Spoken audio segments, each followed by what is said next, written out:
வணக்கங்க. இப்போ பார்த்தீங்கன்னா, நம்ம மாங்காய், முருங்கைக்காய் பலாக்கொட்டை வச்சு மாங்காய், முருங்காய் பருப்பு குழம்புன்னு சொல்லுவோம். இல்லைனா சாம்பார் சொல்லலாம். இந்த பலாக்கொட்டையை நல்லா வெயிலில் காய வச்சுட்டு லேசாக இடிச்சிக்கங்க.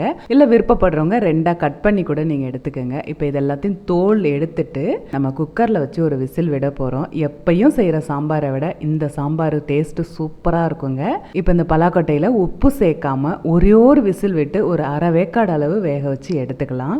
குழையக்கூடாது. எப்பயுமே பலாக்கொட்டை பார்த்தீங்கன்னா நம்ம சமையலில் எப்பயுமே அரிசி களைஞ்ச தண்ணி சேர்த்தோம்னா டேஸ்ட்டும் சூப்பராக இருக்கும், ஹெல்த் வைஸும் சூப்பராக இருக்குங்க. இது இப்போ தண்ணி கொதிச்சிருச்சு. கொதிக்கிற தண்ணியில் நம்ம முருங்கைக்காய் சேர்க்க போகிறோம். கொஞ்சம் கலர்ஃபுல்லாக கேரட்டு, கத்திரிக்காய் இதெல்லாம் சேர்க்கும்போது இந்த குழம்போட ஹைலைட்டே சூப்பராக இருக்குங்க. நம்மளோட எஸ்கே ஃபுட்ஸ் அண்ட் ஸ்நாக்ஸில் இருக்க குழம்பு மிளகாய் தூள் தான் சேர்க்குறோம்.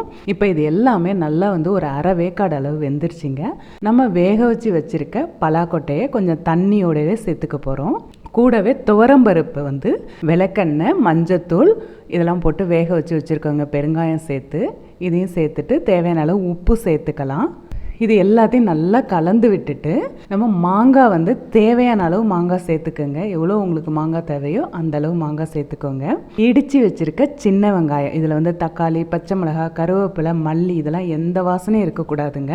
இந்த சின்ன வெங்காயம் வாசனை இதுக்கு கொடுக்குற தாளிப்பு, இதுதாங்க இதுக்கு முக்கியம். இப்போ கொஞ்சமாக புளி தண்ணி சேர்த்துக்கலாம். ஏன்னா மாங்காவிலையும் புளிப்பு இருக்குது. ஸோ தேவையான அளவு மட்டும் சேர்த்துக்கோங்க கொஞ்சமாக. இப்போ இது எல்லாத்தையும் டேஸ்ட்டை ஒன்று சேர்த்து கொண்டு வர்றது இந்த வெல்லம். அது விருப்பப்படுறவங்க வெல்லம் சேர்த்துக்கோங்க. இப்போ இதில் தாளிப்பு ரொம்பவே முக்கியங்க. தாளிப்பு பார்த்திங்கன்னா வடகம் தாளிக்க போகிறோம்.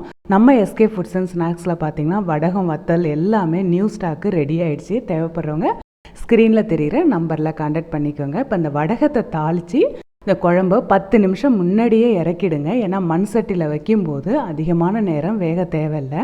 ஸோ சூப்பரான நம்ம கதம்பமாக வச்ச மாங்காய், முருங்காய் பலாக்கொட்டை குழம்பு ரெடி ஆகிடுச்சிங்க.